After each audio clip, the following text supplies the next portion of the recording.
To all of you, and I hope that this lockdown has not demoralized you. I hope that you have been studying, you are committed to your studies, because I know we are going through difficult times, but I hope that you are still continuing with your studies and you are giving time to your studies.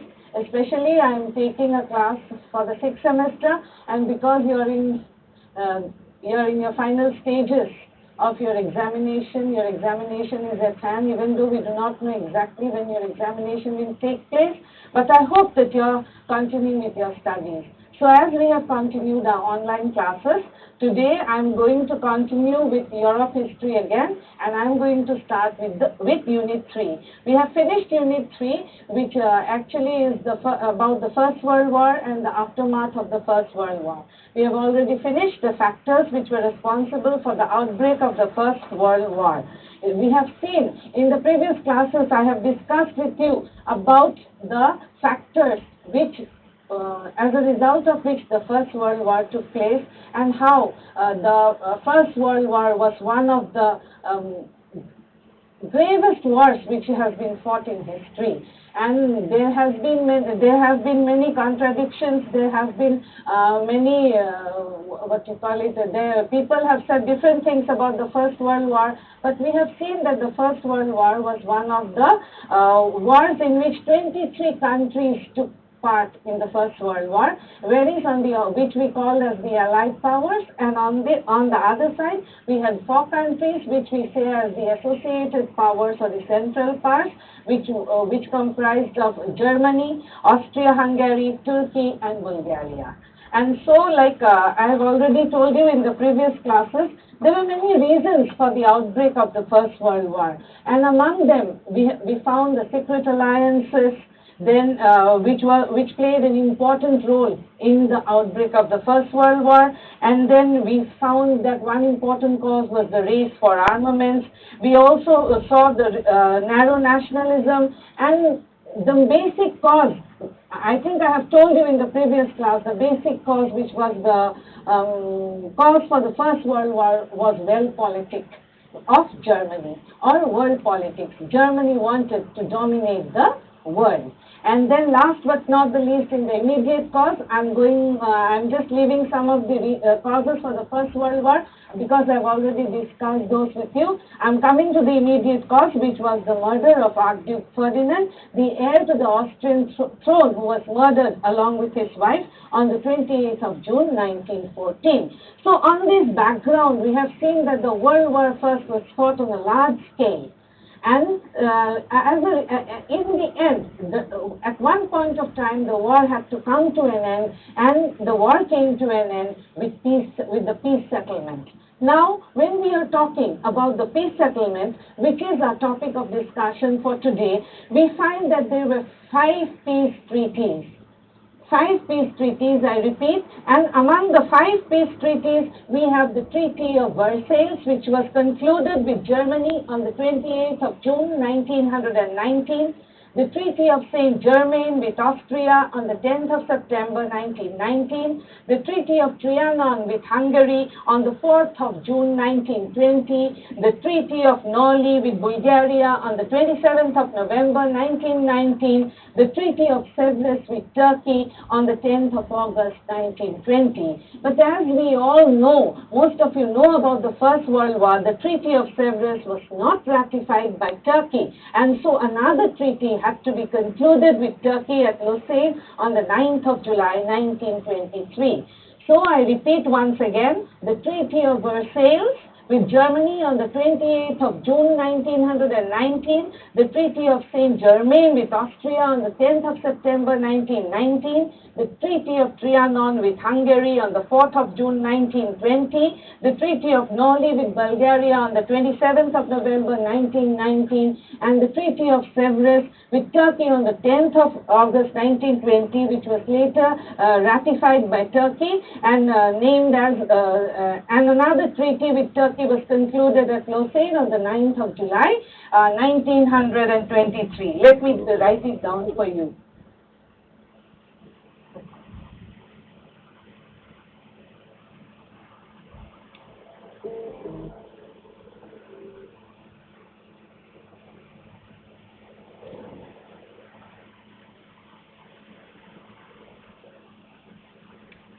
28th June 1919. The Treaty of Versailles, 28th June 1919. The Treaty of Saint-Germain. This was with Germany. Remember, this was with Germany. The Treaty of Versailles was with Germany. Let me write it down. And then the Treaty of Saint-Germain. The Treaty of Saint-Germain with Austria. With Austria. On, sorry, I forgot, 10th of September 1919. 10th September 1919. So we have the Treaty of Versailles with Germany on 28th of June 1919, the Treaty of Saint-Germain with Austria on the 10th of September 1919. We have the Treaty of Trianon.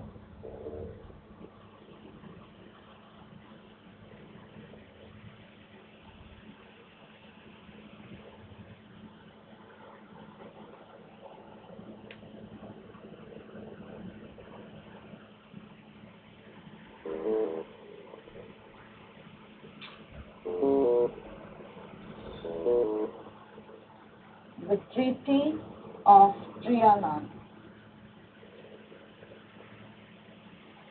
The Treaty of Trianon with Hungary. Hungary, 4th of June 1919. Okay, the Treaty of Trianon with Hungary on 4th of June 1920, sorry, it's not 1919, it's 1920. And then we have the Treaty of Noli.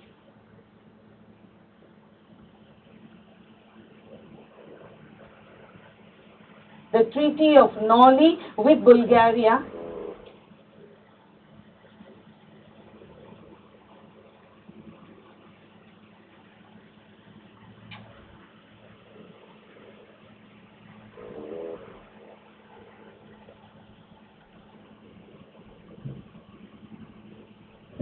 Treaty of Noli with Bulgaria on the 27th of November 1919. Okay, so we have finished 4, and now let us see the 5th one.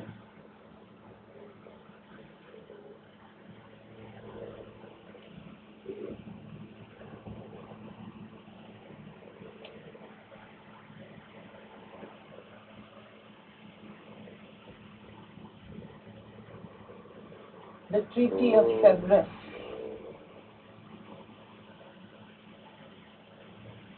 Turkey, with Turkey. Sevres. I hope it is clear for you. The Treaty of Sevres with Turkey on the 10th of August. 10th August 1920. So, but this Treaty of Sevres, it was later ratified by Turkey. Okay, it was later ratified by Turkey, and it was known as, and another treaty was concluded, which is known as the Treaty of Lausanne. The Treaty of Lausanne. The Treaty of Lausanne, which was concluded on the 9th of July 1920. 9th of July. 9th July 1920. Okay, so we have the 5 treaties which were signed in the course of the peace settlement. And but most importantly, you have to remember that all these treaties together, the 5 treaties, they were known as the peace settlement. Now, a notable feature of these treaties, which were signed as the peace settlement, was that it was not negotiated. Negotiated মানে কোনো কথোপকথন হোৱা নাছিল. It was not negotiated. It was just by the various powers, but it was just dictated by the victorious powers. It was not negotiated. There were no talks. Negotiation means there were no talks. with the enemy powers. Okay, it was just forced or dictated peace by the victorious powers, and that was one important aspect of the peace settlement. Now, due to time constraints, let us see the problems which were before the peace conference. Now, the peace conference had a huge task before them. এটা ডাঙৰ সমস্যা তেওঁলোকৰ আগত আছিল. They had to do a lot of thinking because it was not easy to conclude a treaty with so many countries. The stake of so many countries was there, and so it was not that smooth, and the peace conference had to confront and encounter a lot of difficulties. And so now let us discuss some of the problems and difficulties which were confronting the peacemakers, which can be summed up as follows. Number one, you can write down if you want to. For instance, the peace conference was exceptionally a large gathering. Remember, a large gathering in which delegates from 32 countries took part.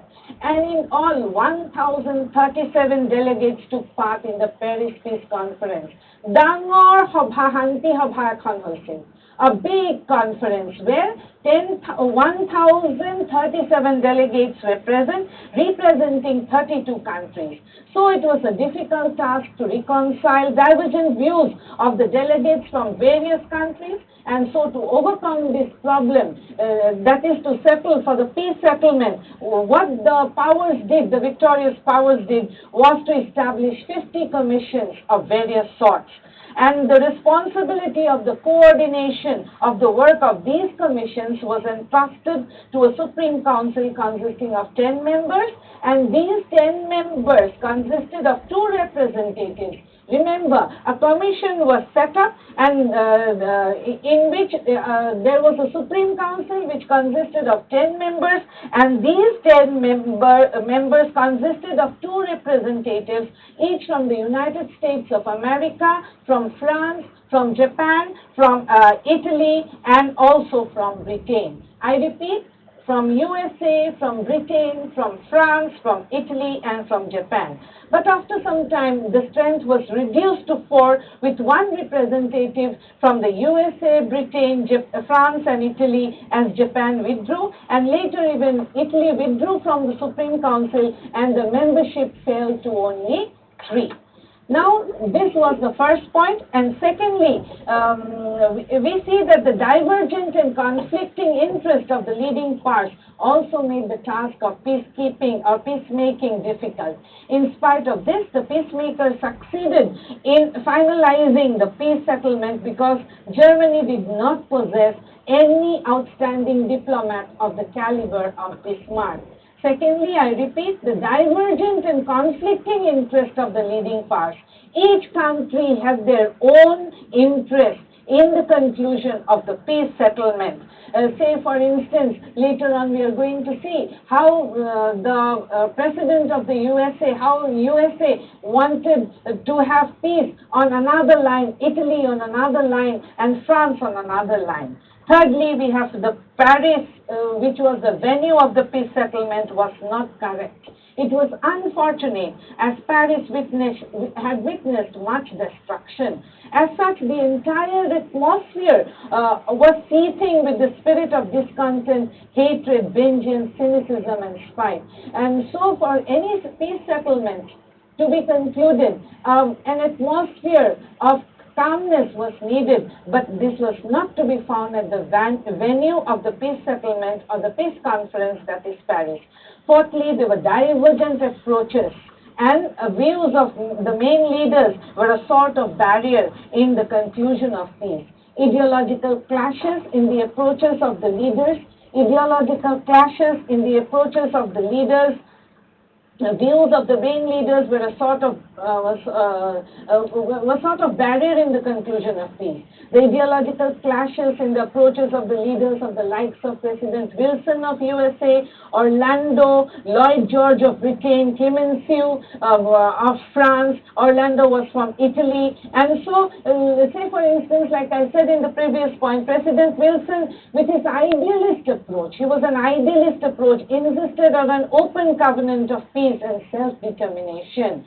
This did not find favor with Orlando of Italy and Clemenceau of France, who are more concerned with the protection of the territorial interest of the respective countries, and they have paid scant consideration to the idealistic principles which were advocated by President Wilson of the USA. On the other hand, we see Lloyd George of Britain, who was in favor of having a treaty based on truth and justice, but not willing to sacrifice the British interest at any cost. Fifthly, we have the secret treaties which were concluded by the different states before or during the course of the war, which greatly hampered the process of peacemaking. Say, for instance, the Dual Alliance, the Triple Alliance, and the Triple Attack, etc. These treaties came to light only when the process of the conclusion of peace started, and the powers insisted on the observance of the terms of the treaty on the terms of these treaties. President Wilson insisted on peace settlement on his 14 points, and this naturally obstructed the smooth settlement among the various powers. Sixthly, the problem of national minorities was cropped up as a result of the application of the principles of national self-determination, which posed serious problems for the peacemakers.